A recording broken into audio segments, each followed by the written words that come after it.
देखिए, पूरे देश की मांग है कि इस समय प्रधानमंत्री नरेंद्र मोदी पाकिस्तान के विरुद्ध एक बोल्ड स्टेप लें, क्योंकि पाकिस्तान की ऐसी कारगुजारियां बढ़ती जा रही हैं।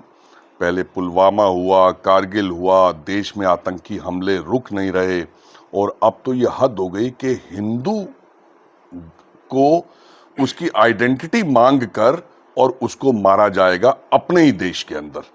तो पूरे देश का व्यापारी वर्ग हो, गरीब आदमी हो, अमीर आदमी हो, किसी भी धर्म का हो, और मैं तो ये कहना चाहता हूं कि मुस्लिम भाइयों ने भी अपना इतना समर्थन दिया है, उन तक के नेताओं ने इस चीज को कंडेम किया है और प्रधानमंत्री नरेंद्र मोदी को बहुत बड़ा कदम उठाना चाहिए पाकिस्तान के इस आतंकवाद के खिलाफ। सर, लगातार आतंकवादी गतिविधियां जो हैं कश्मीर में ही देखने को मिलती है, तो क्या मुख्य कारण मानते हैं इसका? मुख्य कारण है कि कुछ राजनीतिक दल अपनी रोटियां सेक रहे हैं।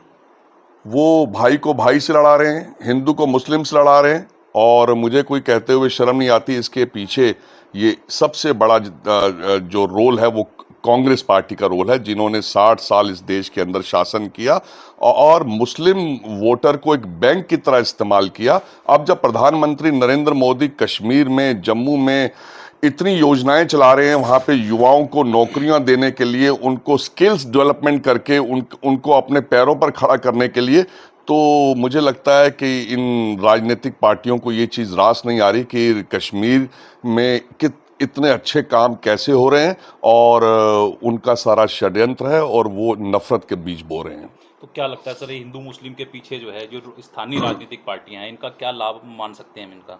मैंने बताया ना, ये हमेशा से इन्होंने 60 साल से 70 साल से मुस्लिम वर्ग को एक वोटर की तरह इस्तेमाल किया है, और इस देश के अंदर, भारत के अंदर मुस्लिम वोटर, मुस्लिम समुदाय नरेंद्र मोदी जी की तरफ आया है।